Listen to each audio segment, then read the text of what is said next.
تو کراچی بادلوں کے گھیرے میں ہے۔ صبح سویرے ہلکی بارش سے موسم دل فریب ہو گیا۔ موسم کی مزید صورتحال کیا ہے، سمین نواز سے جان لیتے ہیں۔ سمین بتائیے گا کیا بتانا ہے محکمہ موسمیات کا؟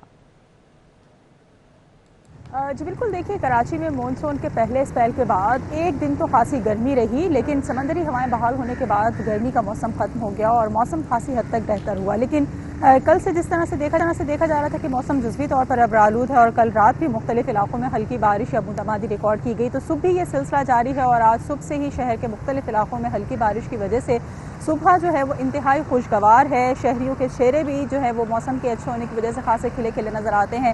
مختلف علاقے ہیں، گلشن، گلستان جوہر، گلشن اقبال کے مختلف بلاکس ہیں، شارع فیصل سے متصل محمود آباد PCHS کے علاقے ہیں، ڈیفنس کلپٹنز کے مختلف ایریا ہیں جہاں پر ہلکی بارش اور بوندا باندی کا سلسلہ اس وقت بھی جاری ہے۔ اور محکمہ موسمیات کا یہ کہنا ہے کہ مونسون کے اس اسپیل کے دوران ہلکی بارش یا بوندا باندی کا سلسلہ جاری رہے گا، کیونکہ 24 گھنٹوں میں موسم اسی طرح سے جزوی طور پر ابرآلود رہ سکتا ہے۔ اس وقت صبح کے اوقات میں تو مکمل طور پر بادل اس وقت آسمان پر ہمیں نظر آ رہے ہیں، سورج کہیں دور دور تک بھی ڈھونڈے سے نہیں ملتا اور مکمل طور پر موسم ابرآلود ہے۔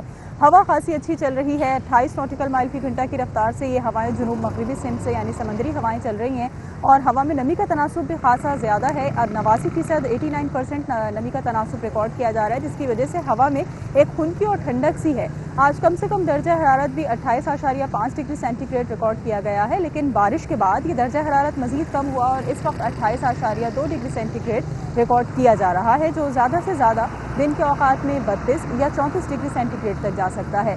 موسم کا حال بتانے والے یہ کہتے ہیں کہ کراچی میں دن بھر موسم اسی طرح سے خوشگوار رہنے کا امکان ہے۔ سمین نواز، یہ بھی بتائیے گا کہ جو بارش کا سلسلہ ہے یہ کب تک جاری رہے گا، اس حوالے سے کیا بتانا ہے محکمہ موسمیات کا؟ جی بالکل، دیکھیے بارش کا جو سلسلہ ہے وہ مونسون کے دوسرے اسپیل کے حوالے سے ڈائریکٹر میٹ کراچی سردار سرفراز کا یہ کہنا تھا کہ 20 یا 21 جولائی سے بارشیں ایک مرتبہ پھر کراچی میں شروع ہوں گی، جو مونسون کے دوسرے اسپیل سے جڑی ہوں گی۔ اور پہلے اسپیل میں درمیانے درجے کی بارشیں جس طرح سے بتائی گئی تھیں وہ ہم نے دیکھی، لیکن دوسرے اسپیل میں یہ کہا جا رہا ہے کہ درمیانے درجے سے کچھ زیادہ مختلف علاقوں میں تیز بارشیں بھی متوقع ہیں اور پہلے سے زیادہ یہ بارشیں ہو سکتی ہیں، لہٰذا کراچی والے تھوڑا سا احتیاط سے بھی کام لیں، کیونکہ اس دوران عید کا بھی موقع ہوگا اور قربانی کا بھی سلسلہ جاری ہوگا، اور اگر بارشیں ہو جائیں گی تو پھر صفائی ستھرائی کے بھی یقیناً انتظامات تھوڑا سا دیکھنا پڑیں گے اور تھوڑی خیال کرنا پڑے گا۔ البتہ موسم خاصا بہتر رہے گا ان دنوں میں اور عید کراچی والوں کی اچھے موسم میں گزرنے والی ہے۔ آج کی صورتحال کو دیکھ کر تو ایسا ہی لگ رہا ہے کہ جس طرح سے آج ایک سرپرائزنگ مومنٹ کراچی والوں کو اچھے موسم اور ہلکی بارش کی صورت میں ملا ہے، تو عید تک بھی صورتحال کچھ ایسی ہی رہے گی اور موسم اسی طرح سے موسم سہانا رہے گا۔ بہت شکریہ سمین نواز آپ کا۔